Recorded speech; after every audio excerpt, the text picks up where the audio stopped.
Hello dear student, welcome back to Raja classes. In this video I am going to teach you Prachin Bharat and the topic is 40 plus objective question. तो इस video में 40 plus objective question पे discuss किया जाएगा। Total जो रहेगा वो 40 से ज़्यादा ऑब्जेक्टिव क्वेश्चन रहेगा, बट इस वीडियो में जो डिस्कस किया जाएगा वो टोटल 20 क्वेश्चन पे डिस्कस किया जाएगा। इट मीन्स ये पार्ट 1 वीडियो है, इसके बाद पार्ट 2 वीडियो आएगा तो बचा हुआ टोटल क्वेश्चन डिस्कस किया जाएगा। मैं आपको बता दूं कि ये पूर्णतः एनसीईआरटी पाठ है, सामग्री पर आधारित है, यानी जितना भी क्वेश्चन इसमें डिस्कस किया जाएगा वो कम्प्लीटली एनसीईआरटी बेस्ड है। तो एग्ज़ाम के पॉइंट ऑफ व्यू से बहुत ही ज़्यादा इम्पोर्टेंट है, बिकॉज कि एंशिएंट हिस्ट्री से जो भी क्वेश्चन एग्ज़ाम में बनता है वो एनसीईआरटी बेस्ड बनता है। तो एनसीईआरटी बेस्ड इसमें डिस्कस किया जाएगा टोटल क्वेश्चन। तो मैं फिर से बता दे रहा हूँ, इसमें 20 क्वेश्चन डिस्कस किया जाएगा। ये पार्ट 1 वीडियो है, इसके बाद जो पार्ट 2 वीडियो आएगा उसमें बाकी क्वेश्चन पे डिस्कस किया जाएगा। तो शुरू करते हैं। सबसे पहला क्वेश्चन है, मानव द्वारा सर्वप्रथम प्रयुक्त अनाज था। यानी मेनली इस क्वेश्चन में पूछा जा रहा है कि मानव द्वारा सर्वप्रथम प्रयुक्त अनाज, यानी मानव द्वारा सबसे पहले कौन सा अनाज इस्तेमाल किया गया है। तो इस क्वेश्चन का आंसर होगा ऑप्शन नंबर ए, जौ व गेहूँ। यानी जौ व गेहूं का इस्तेमाल जो है मानव द्वारा सर्वप्रथम किया गया था, है ना।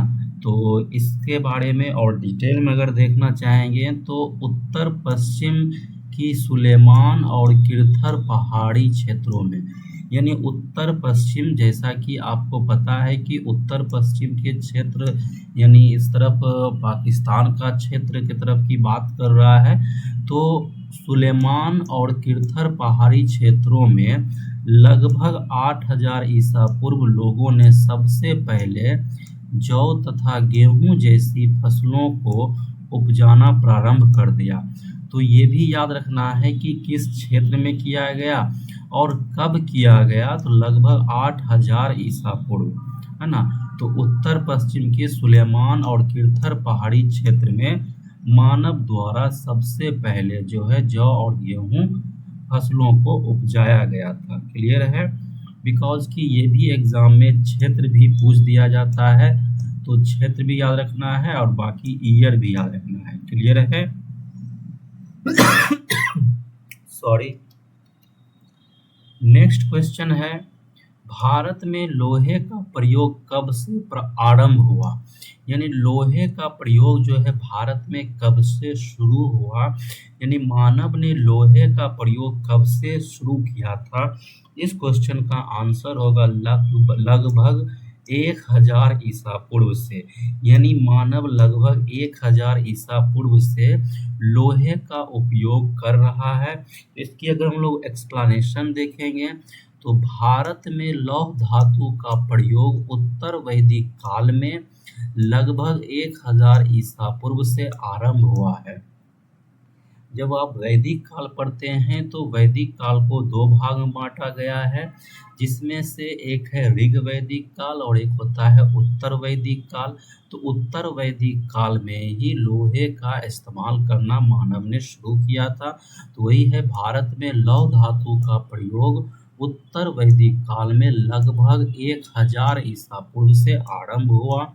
लौह प्रयोग के साक्ष्य एटा जिले के अतरंजी खेरा में प्राप्त हुए। ये भी याद रखना है, बिकॉज कि समटाइम्स एग्जाम में प्लेस यानी जगह पूछ दिया जाता है।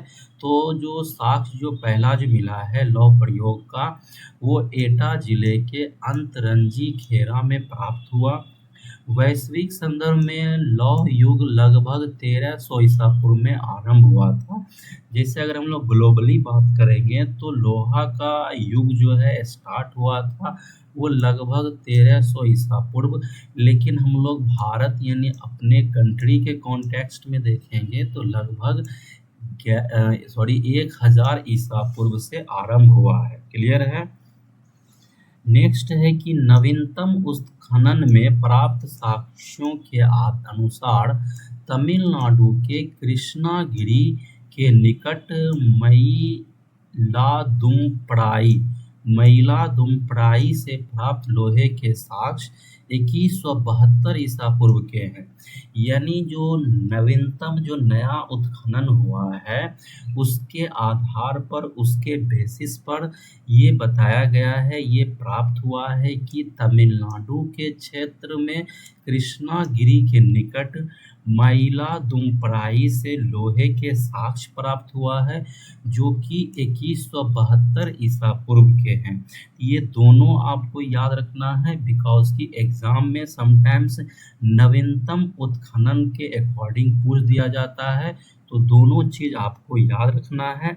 तो इसमें जितना भी क्वेश्चन डिस्कस किया जाएगा, टोटल 20 क्वेश्चन है, तो उसका कंप्लीट एक्सप्लेनेशन के साथ डिस्कस किया जाएगा, जिससे कि आपको किसी भी क्वेश्चन में किसी भी तरह का कंफ्यूजन नहीं रहेगा। क्लियर है? नेक्स्ट क्वेश्चन है, निम्नलिखित में से किस काल के अंतर्गत कब्र के ऊपर एक घेरे में बड़े बड़े पत्थरों का घड़ा बड़े बड़े पत्थरों को खड़ा किया जाता था? यानी सवाल मेनली यहाँ पूछा जा रहा है कि किस काल में, किस समय के दौरान, है ना, कब्र के ऊपर, यानी कब्र के ऊपर एक घेरे में बड़े बड़े पत्थरों को खड़ा किया जाता था। इस क्वेश्चन का आंसर होगा ऑप्शन नंबर डी, यानी महापाषाण काल। तो महापाषाण काल में कब्र के ऊपर एक घेरे में बड़े बड़े पत्थर को खड़ा किया जाता था। तो इसका एक्सप्लेनेशन देखेंगे तो कह रहा है कि दक्षिण भारत के कुछ लोग मृत व्यक्ति के शव के साथ औजार, हथियार, मिट्टी के बर्तन आदि चीजें भी कब्र में गाड़ते थे। एक्चुअली इस समय के लोगों का ये मानना था कि जब कब्र में हम दफन कर देते हैं, गाड़ देते हैं, तो सब जो है वो फिर जिंदा होता है और वो उसे रोजमर्रा के जो भी सामान होता है उसकी जरूरत होता है इस्तेमाल करने के लिए। इस तरह की मान्यता था। तो क्या होता था कि उस समय के लोग जो है औजार, हथियार, मिट्टी के बर्तन, इस तरह की चीजें कब्र में रख दिया करता था, है ना। इस तरह की मान्यता था, इसीलिए रखता था। इसके ऊपर एक घेरे में बड़े बड़े पत्थर खड़े कर दिए जाते थे, है ना। इसके मतलब कि वो अभी मतलब जब कब्र को पूरा ढक दिया जाता था तो उसके ऊपर जो है, ऊपर में क्या किया जाता था कि एक घेरा में बड़े बड़े पत्थर खड़े कर दिए जाते थे। ये एक तरह का परंपरा था महान पाषाण काल के लोगों का। ऐसे स्मारकों को महापाषाण या मेगालिथिक कहते हैं, है ना। हालांकि सभी महापाषाण इस श्रेणी में नहीं आते हैं, यानी जितना भी मेगालिथिक है वो इस श्रेणी में नहीं आते हैं। मीन्स कि सभी मेगालिथिक के कब्र इसी तरह से नहीं होता था, है ना। ये मेनली यहाँ पे कहा जा रहा है। आई होप कि आपको ये क्लियर हो गया होगा। नेक्स्ट है, निम्नलिखित कथनों पर विचार कीजिए। अब कथन से रिलेटेड सवाल है तो इस सवाल को ध्यान से पढ़ना होता है। जैसे कथन एक है, अनुलंब उत्खनन के अंतर्गत खड़ी लंबवत खुदाई होती है। यानी यहाँ पे ये कहा जा रहा है कथन एक में, अनुलंब उत्खनन, यानी जब अनुलंब उत्खनन किया जाता है, यानी इट मीन्स ये हो गया कि जैसे कि अगर सपोज दैट कि आप ये लैंड मान लेते हैं कि ये लैंड है पूरा ये क्षेत्र, तो जब इस तरह ऐसे अनुलंब यानी लंबवत जब खुदाई किया जाता है तो उसमें कह रहा है कि अनुलंब उत्खनन के अंतर्गत खड़ी लंबवत खुदाई होती है ना। तो अनुलंब है तो खड़ी लंबवत खुदाई होना ही चाहिए, क्योंकि अनुलंब का मतलब ही हुआ है लंब के अनुदिश, है ना। लंब मतलब कि इस तरह 90 डिग्री एंगल जब बनता है इसको लंब कहा जाता है। तो इस तरह खुदाई जो होता है खड़ी लंबवत खुदाई होती है। दूसरा है कथन क्षैतिज उत्खनन। क्षैतिज का मतलब क्या होगा, जैसे अगर ये लैंड है तो इस तरह जब खुदाई होगा, इस तरह इस तरह जब खुदाई होगा इसको क्षैतिज कहा जाएगा, यानी गिरा हुआ अवस्था में। तो क्षैतिज उत्खनन के अंतर्गत एक बृहत भाग की खुदाई होता है। तो अब है कि खुदाई होता है, खुदाई करते हैं जो एक खर्चीली पद्धति है, यानी ये बोला जा रहा है कि क्षैतिज उत्खनन जब किया जाता है तो उसमें क्या होता है, एक वृहत भाग में खुदाई होता है, एक बड़े क्षेत्र में खुदाई होता है और जो कि खर्चीली पद्धति है। तो अब यहाँ पूछा जा रहा है उपर्युक्त उत्खनन विधियों में से कौन सा कथन सत्य है। इस क्वेश्चन का आंसर होगा ऑप्शन नंबर सी, यानी एक और वह दोनों सही है। बिकॉज की दोनों कथन यहाँ पर सही है, इसलिए यहाँ पर एक और दो कथन दोनों सही होगा। तो अब है कि उत्खनन के दौरान टीलों की खुदाई की दो विधियां हैं, यानी उत्खनन के दौरान जो है टीलों का जो खुदाई होता है उसकी मेनली दो विधियां हैं। प्रथम विधि जो है वो है अनुलंब उत्खनन विधि और द्वितीय है क्षैतिज उत्खनन विधि। अतः विकल्प सी सत्य है, यानी ये दोनों विधि सत्य है और दोनों कथन में जो भी बातें बताया जा रहा है वो बिल्कुल सत्य है, इसलिए दोनों कथन सत्य होगा। क्लियर है। नेक्स्ट है सिक्कों के अध्ययन को कहा जाता है, यानी सिक्कों के अध्ययन को क्या कहा जाता है, मेनली यहाँ पर यही पूछा जा रहा है। इस क्वेश्चन का आंसर होगा ऑप्शन नंबर सी, यानी मुद्रा शास्त्र। सिक्कों के अध्ययन को कहा जाता है मुद्रा शास्त्र। तो इसकी व्याख्या देखेंगे तो सिक्कों के अध्ययन को मुद्रा शास्त्र या न्यूमिस्मेटिक्स कहते हैं। इंग्लिश में न्यूमिस्मेटिक्स कहा जाता है और हिंदी में मुद्रा शास्त्र कहा जाता है। मुद्रा शास्त्र के कई उपक्षेत्र हैं, यानी मुद्रा शास्त्र के भी और उपक्षेत्र हैं, तो वो देखते हैं वो क्या है। सबसे पहला है नोट फिली। तो नोट फिली यानी कागजी मुद्रा का अध्ययन। कागजी मुद्रा का यानी पेपर मुद्रा का जो अध्ययन किया जाता है उसे नोट फिली कहते हैं। उसके बाद है एक्जोनूमिया। एक्जोनूमिया किसको कहते हैं, मुद्रा के स्थान पर प्रचलित धातु की वस्तुओं का अध्ययन, यानी मुद्रा के स्थान पर जो भी प्रचलित धातु इस्तेमाल किया जाता था उसके अध्ययन को कहते हैं एक्जोनूमिया। मीन्स हो गया कि पहले के समय में अलग अलग धातुओं का इस्तेमाल किया जाता था एक्सचेंज के रूप में, विनिमय के रूप में, तो उसके अध्ययन को कहा जाता है एक्सो में बोल रहा था, एक्जोनूमिया। क्लियर है। नेक्स्ट है एस्क्रीपोफिली। एस्क्रीपोफिली का मीन्स क्या होता है, प्रतिभूतियों का अध्ययन। तो प्रतिभूतियों के अध्ययन को कहा जाता है एस्क्रीपोफिली। तो ये याद रखना है बिकॉज ये एग्जाम के पॉइंट ऑफ व्यू से बहुत ही ज्यादा इम्पोर्टेंट है। क्लियर है। नेक्स्ट क्वेश्चन है निम्नलिखित को सुमेलित कीजिए, यानी निम्नलिखित में जो भी यहाँ दिया हुआ है उसे सुमेलित करना है, मिलान करना है। तो जैसा कि आपको पता होगा कि विक्रम संवत 57 ईसा पूर्व में शुरू हुआ था, तो एक का मिलान होगा 2 से। उसके बाद है शक संवत 58 ईसा पूर्व में 58 ईस्वी में शुरू हुआ था शक संवत, तो 2 का यानी बी का मिलान होगा 1 से। उसके बाद है गुप्त संवत, ये 319 ईस्वी में शुरू हुआ था, यानी गुप्त संवत शुरू किया गया था 319 ईस्वी में। उसके बाद राष्ट्रीय कैलेंडर को जो मान्यता मिला था, यानी राष्ट्रीय कैलेंडर जो घोषित किया गया था वो 22 मार्च 1957 को किया गया। तो इस तरह ए का होगा 1 यानी 2 से मिलान। उसके बाद बी का होगा 1 से मिलान। बी का होगा 1 से मिलान। उसके बाद सी का होगा 3 से मिलान। उसके बाद डी का होगा 4 से मिलान, यानी 2 1 3 4 2 1 3 4 ऑप्शन नंबर बी है। इस क्वेश्चन का आंसर होगा बी। क्लियर है। मैं फिर से बता दे रहा हूँ, विक्रम संवत 57 ईसा पूर्व में शुरू हुआ था, शक संवत 78 ईस्वी में शुरू हुआ था, गुप्त संवत 319 ईस्वी में शुरू हुआ और राष्ट्रीय कैलेंडर जो घोषित किया गया वो 22 मार्च 1957 को घोषित किया गया था। क्लियर है। अब इसी के बारे में यहाँ पर व्याख्या में है सेम चीजें कि विक्रम संवत 57 ईसा पूर्व, शक संवत 78 ईस्वी, गुप्त संवत 319 ईस्वी, राष्ट्रीय कैलेंडर 22 मार्च 1957 को अपनाया गया था, जो कि शक संवत पर आधारित है।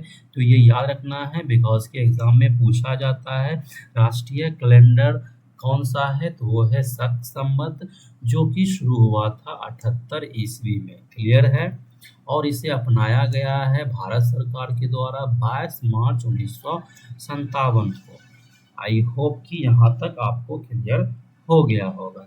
नेक्स्ट है निम्नलिखित में से कौन से कथन भारतीय यूनानी सिक्कों के संदर्भ में सत्य है। यानी जो भी कथन यहाँ दिया हुआ है, टोटल 2 कथन दिया हुआ है, तो भारतीय यूनानी सिक्कों के संदर्भ में कौन सा कथन सत्य है। तो पहला कथन है हिंद यवन यानी भारतीय यूनानी सिक्के चांदी तांबे कभी कभी सोने के भी पाए गए। यानी हिंद यवन के सिक्के के बारे में है कि वो चांदी तांबे और कभी कभी सोने के भी पाए गए। ये पहला कथन है। दूसरा कथन है कि सिक्कों के मुख भाग पर राजा की तस्वीर तथा पृष्ठ भाग पर देवता की मूर्ति अंकित होती थी। यानी ये भारतीय यूनानी सिक्कों यानी हिंद यवन सिक्कों के बारे में बताया जा रहा है कि सिक्कों का जो मुख भाग होता था उस पर राजा की तस्वीर और पृष्ठ यानी पीछे के भाग पर देवता की मूर्ति अंकित होती थी। तो सवाल पूछा जा रहा है कि कौन सा कथन सत्य है। इस क्वेश्चन का आंसर होगा ऑप्शन नंबर सी, यानी दोनों कथन सत्य है। तो याद रखना है कि हिंद यवन के सिक्के जो प्राप्त हुए हैं वो चांदी तांबे और कभी कभी सोने के भी प्राप्त हुए हैं। और उसके बाद है जो भी हिंद यवन के सिक्के हैं उसके मुख भाग पर राजा की तस्वीर प्राप्त हुआ है और पृष्ठ यानी पीछे के भाग पर देवता की मूर्ति अंकित है। क्लियर है। तो यहाँ पर हम लोग देखेंगे अगर व्याख्या में एक्सप्लेनेशन में, तो भारतीय यूनानी सिक्के चांदी तांबे कहीं कहीं सोने की धातु के पाए गए हैं, जिन पर सुंदर कलात्मक आकृतियां देखने को मिलती है। सिक्कों के मुख भाग पर राजा की तस्वीर यानी सिक्कों के जो मुख भाग है उस पर राजा की तस्वीर और उसकी आवध आकृति तथा पृष्ठ भाग पर किसी देवता की मूर्ति अंकित होती है। इसलिए क्या होगा, विकल्प सी सही होगा। क्लियर है। नेक्स्ट क्वेश्चन है निम्नलिखित में से किस राजा ने अपना उल्लेख सिक्कों पर शिव के भक्त के रूप में कराया। यानी सवाल ये पूछा जा रहा है कि निम्न में से वह कौन सा राजा है जिसने अपना उल्लेख सिक्कों पर शिव के भक्त के रूप में कराया था। इस क्वेश्चन का आंसर होगा ऑप्शन नंबर ए, यानी विम कैडफिसस।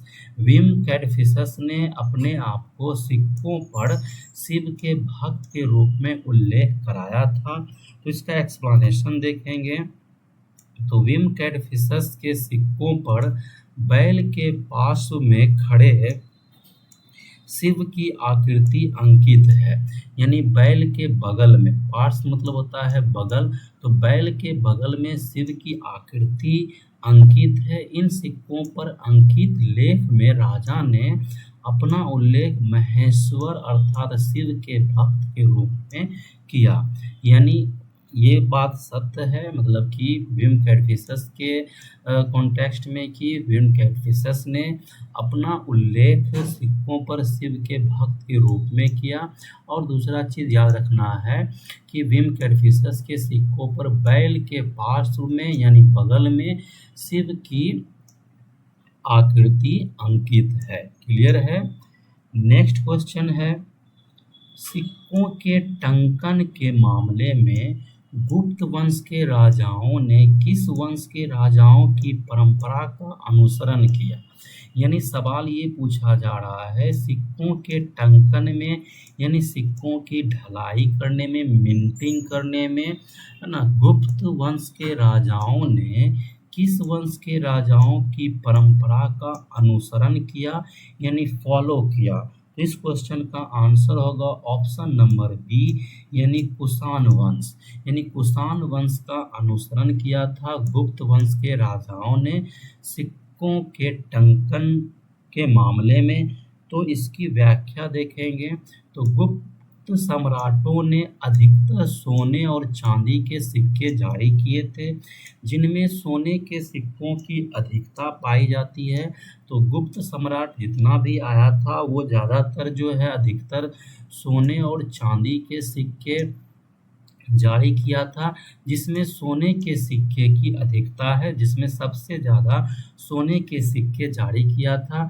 ऐसा प्रतीत होता है कि सिक्कों के टंकन के मामले में गुप्त वंश के राजाओं ने कुषाणों की परंपरा का अनुसरण किया। क्लियर है? आई होप कि आपको ये जितना भी क्वेश्चन डिस्कस किया जा रहा है वो समझ में आ रहा होगा, बिकॉज कि मैं यहाँ पर सभी क्वेश्चन को एक्सप्लेनेशन के साथ डिस्कस कर रहा हूँ। तो आई होप कि आपको समझ में आ रहा होगा।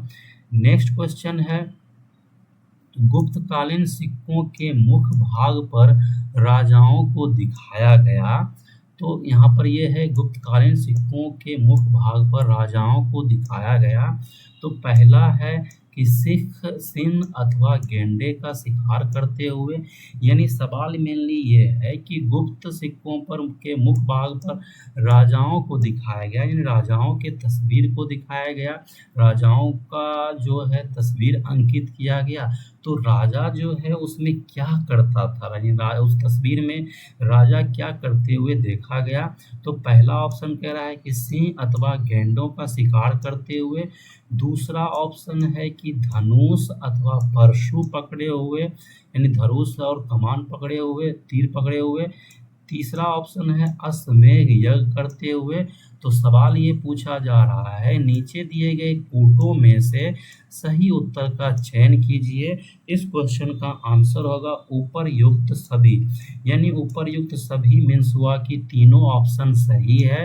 मीन्स की गुप्तकालीन सिक्कों के मुख्य भाग पर राजाओं को जो दिखाया गया है, तो राजा जो है सिंह अथवा गेंडे का शिकार करते हुए देखा गया है, धनुष अथवा परशु पकड़े हुए देखा गया है, और अश्वमेध यज्ञ करते हुए देखा गया है। इसका एक्सप्लेनेशन देखेंगे तो explanation same as it is है। जैसा कि आप देख सकते हैं गुप्तकालीन सम्राटों ने सिक्कों का पूरी तरह से भारतीयकरण कर दिया। यानी गुप्तकालीन सम्राट जो है सिक्कों को क्या किया, कंप्लीटली जो है भारतीयकरण कर दिया था। इन पर सिंह अथवा गेंडों का शिकार करते हुए, चित्र अथवा धनुष या परशु पकड़े हुए, या फिर कोई वाद्य यंत्र बजाते हुए अथवा अश्वमेध यज्ञ करते हुए सम्राटों को दर्शाया गया है। तो ये सभी चीज़ें याद रखना है, बिकॉज कि एग्ज़ाम में इस तरह डिटेल में पूछ दिया जाता है ना। ऑप्शन यहाँ दे दिया जाता है, कूट दे दिया जाता है, उसके बाद जो है आपको चुनना होता है कौन सा ऑप्शन सही है। तो इस तरह का क्वेश्चन तभी बनता है जब आपको किसी भी फैक्ट के बारे में डिटेल में जानकारी रहेगा, तभी बनेगा। क्लियर है? नेक्स्ट क्वेश्चन है, धातु के पत्रों या पत्थरों पर उकेरे गए लेखों को किस नाम से जाना जाता है। यानी धातु के पत्रों या पत्थरों पर उकेरे गए लेखों को क्या कहा जाता है, या फिर वो किस नाम से जाना जाता है। इस क्वेश्चन का आंसर होगा ऑप्शन नंबर ए, यानी अभिलेख या शिलालेख। तो उसे अभिलेख या शिलालेख कहते हैं। मीन्स धातु के पत्र पर कुछ लेख उकेरा जाता है या फिर पत्थर पर कुछ लेख उकेरा जाता है, इसे कहा जाता है अभिलेख या शिलालेख। क्लियर है? तो यहाँ है कि पत्थरों की सतहों या धातु पत्रों पर जो लेख उकेरे जाते हैं उन्हें शिलालेख या अभिलेख कहते हैं। इसलिए विकल्प ए क्या होगा, सत्य होगा। क्लियर है? नेक्स्ट क्वेश्चन है, अभिलेख के अध्ययन को किस शब्द से परिभाषित किया गया है। मेनली पूछा जा रहा है कि अभिलेख के अध्ययन को क्या कहा जाता है। इस क्वेश्चन का आंसर होगा पूरा लेखा शास्त्र। अभिलेख के अध्ययन को कहा जाता है पूरा लेखा शास्त्र। तो इसका एक्सप्लेनेशन देखेंगे तो पूरा लेखा शास्त्र यानी एपिग्राफी, इंग्लिश नेम भी याद रखना है कि बिकॉज की समटाइम्स एग्जाम में इंग्लिश नाम पूछ दिया जाता है या फिर इंग्लिश में ऑप्शन रहता है। इंग्लिश में कहा जाता है अभिलेखों के अध्ययन को एपिग्राफी, हिंदी में कहा जाता है पूरा लेख शास्त्र या पूरा लेखा शास्त्र के अंतर्गत अभिलेखों का अध्ययन किया जाता है और दूसरे पुराने दस्तावेजों की प्राचीन तिथियों के अध्ययन को पूरा लिपि शास्त्र कहते हैं।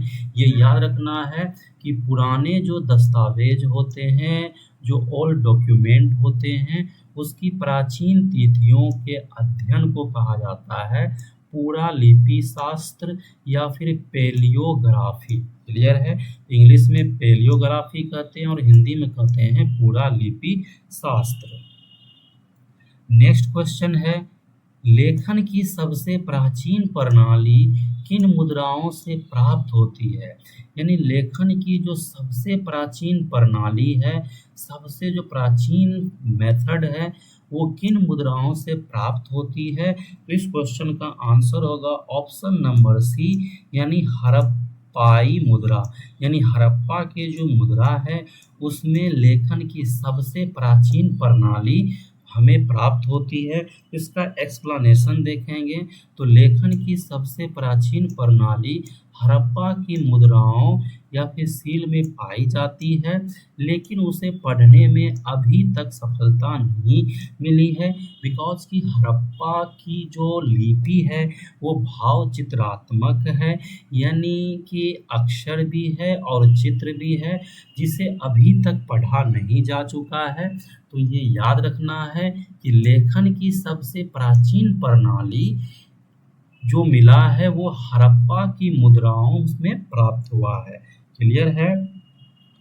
नेक्स्ट क्वेश्चन है, आरंभिक अभिलेखों के संदर्भ में यानी शुरू के अभिलेखों के संदर्भ में निम्नलिखित कथनों पर विचार कीजिए। तो कथन प्रथम कथन है, आरंभिक अभिलेख प्राकृत भाषा में लिखे गए हैं। ये पहला कथन कह रहा है कि आरंभिक जो अभिलेख है वो प्राचीन भाषा में लिखे गए हैं। दूसरा कथन है, चौथी सदी में प्राकृत भाषा का स्थान संस्कृत ले लिया था। तो सवाल यहाँ है कि सही उत्तर कौन सा है, यानी कथन एक सही है या कथन दो सही है या फिर दोनों सही है या फिर दोनों गलत है।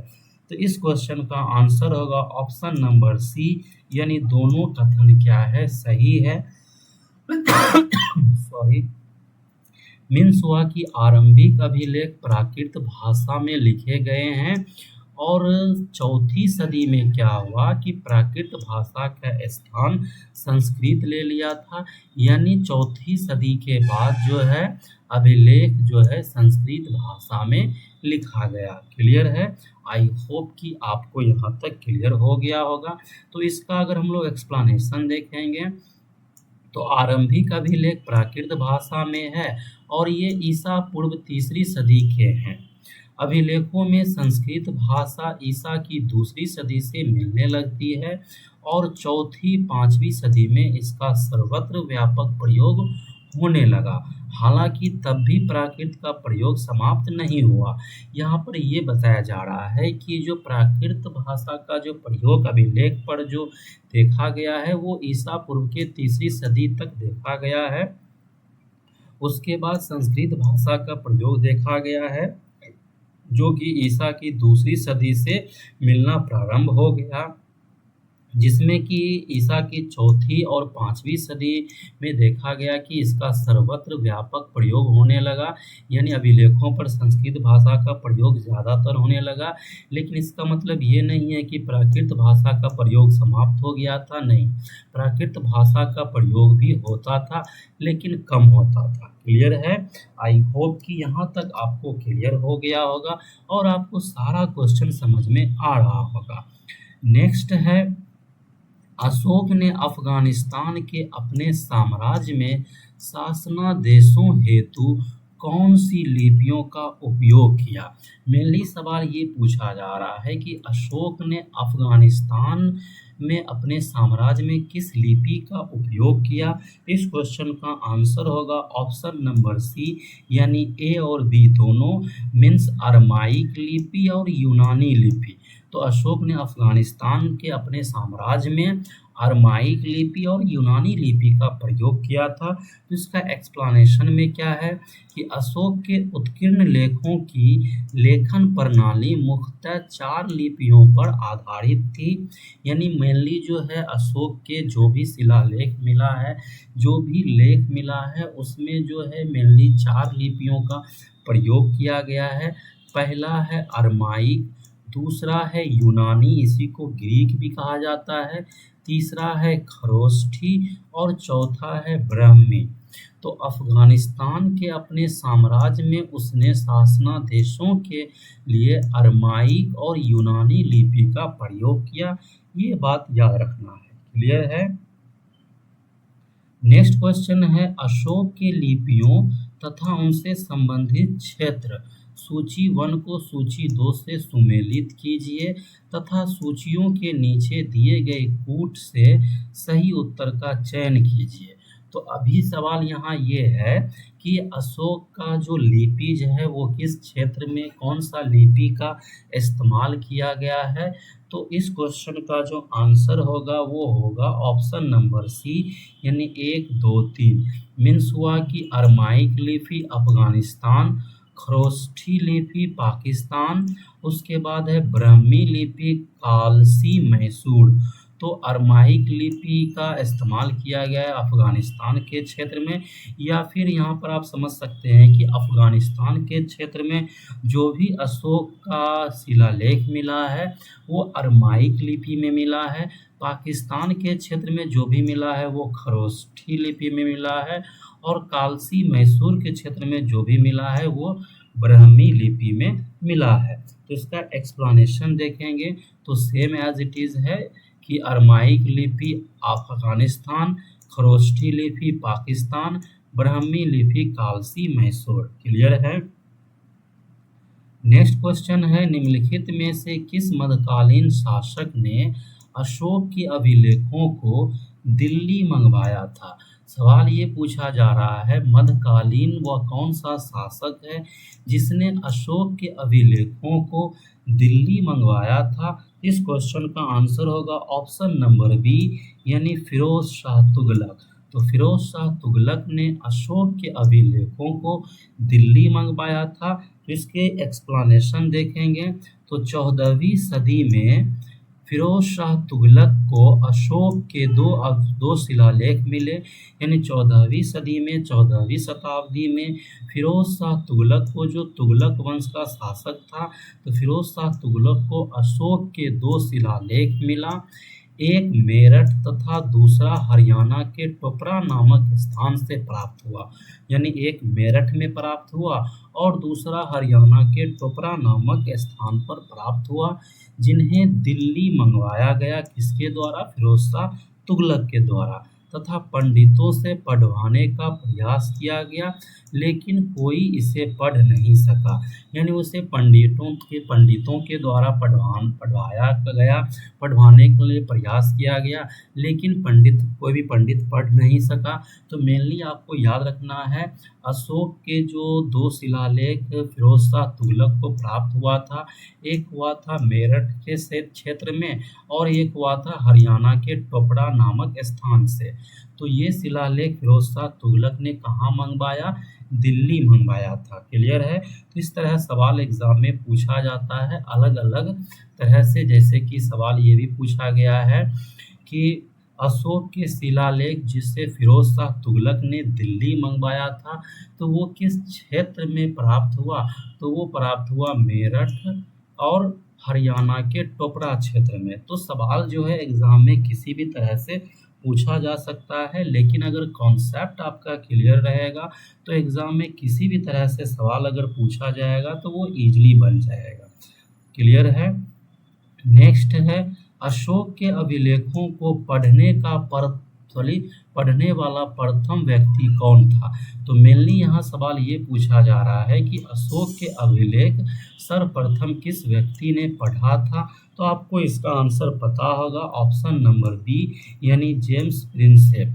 तो जेम्स प्रिंसेप के द्वारा अशोक का अभिलेख को सबसे पहले पढ़ा गया था। तो इसका व्याख्या देखेंगे तो अशोक के अभिलेखों को पढ़ने में सर्वप्रथम 1837 में जेम्स प्रिंसेप को सफलता मिली, जो उस समय बंगाल में ईस्ट इंडिया कंपनी की सेवा में कार्यरत थे।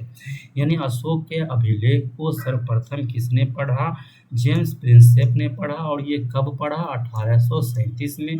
ये भी याद रखना है बिकॉज की एग्जाम में ईयर भी पूछ दिया जाता है।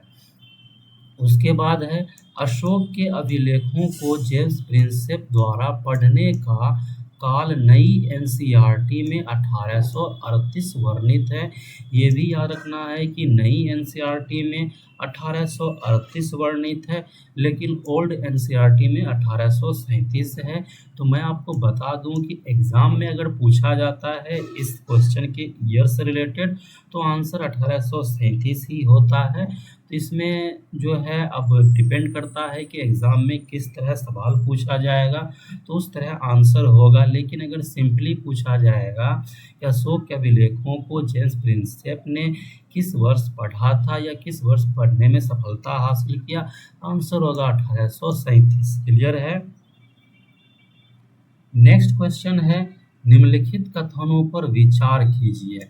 तो निम्नलिखित कथनों पे विचार करना है कि कथन एक में है ऐहोल शिलालेख में भोज ने यानी राजा भोज ने अपने घराने की वंशावली और उपलब्धियों का विवरण दिया। यानी सवाल ये पूछा जा रहा है कि ऐहोल के अभिलेख में राजा भोज ने अपने घराने की वंशावली और उपलब्धियों का विवरण दिया। दूसरा कथन है ग्वालियर शिलालेख में चालुक्य वंश के राजा पुलकेशिन द्वितीय ने अपने पूर्वजों और उनकी उपलब्धियों का विवरण दिया। तो सवाल यहाँ ये है कि कौन सा कथन जो है वो सही है। तो यहाँ पर कोई भी कथन सही नहीं है, ना तो एक कथन सही है ना ही दो कथन सही है। बिकॉज कि यहाँ क्या किया गया है कि प्रथम कथन को द्वितीय कथन में उलटफेर कर दिया गया है। एक्सप्लेनेशन देखेंगे तो आपको समझ में इजीली आ जाएगा। मीन्स यहाँ है कि चालुक्य वंश के राजा पुलकेशिन द्वितीय ने ऐहोल शिलालेख में अपने घराने की वंशावली और उपलब्धियों का विवरण दिया। मीन्स कि ऐहोल शिलालेख में चालुक्य वंश के राजा पुलकेशिन द्वितीय ने अपने घराने की वंशावली और उपलब्धियों का विवरण दिया। तो यहाँ पर अगर जैसे कथन एक में ऐहोल शिलालेख में अगर पुलकेशिन द्वितीय रहता तो ये कथन सही हो जाता। उसके बाद है ध्यातव्य है कि भोज ने ग्वालियर के शिलालेख में अपने पूर्वजों और उनकी उपलब्धियों का पूरा विवरण दिया। तो यहाँ पर है कि ये ग्वालियर के शिलालेख में अगर यहाँ पर रहता कि राजा भोज ने अपने पूर्वजों की उपलब्धियों और उपलब्धियों का विवरण दिया तो ये सही हो जाता। मीन्स कि यहाँ पर कथन में क्या हुआ कि राजा का उलटफेर कर दिया गया है, जिसके वजह से कथन एक और कथन दो दोनों गलत है। क्लियर है। नेक्स्ट अब जो अंतिम क्वेश्चन है इस वीडियो का, निम्नलिखित में से किस अभिलेख का संबंध खारवेल से है। यानी निम्न में से कौन सा अभिलेख है जिसका संबंध राजा खारवेल से है। इस क्वेश्चन का आंसर होगा ऑप्शन नंबर बी हाथी गुफा अभिलेख। इसका व्याख्या अगर हम लोग देखेंगे तो ईसा की पहली सदी में कलिंग के खारवेल ने हाथी गुफा अभिलेख में अपने जीवन की बहुत सी घटनाओं का वर्षवार विवरण दिया। तो ये कलिंग जो क्षेत्र है अभी प्रेजेंट का ओडिशा क्षेत्र है, ये याद रखना है ना।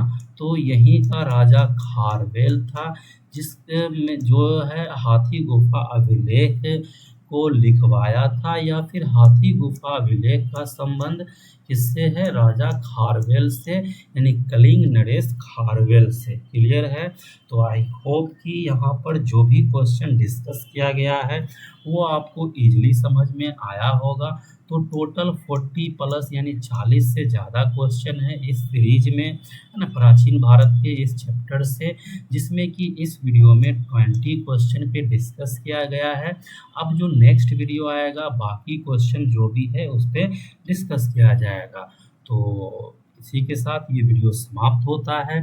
मिलते हैं नेक्स्ट वीडियो में, तब तक के लिए bye bye, take care, thank you.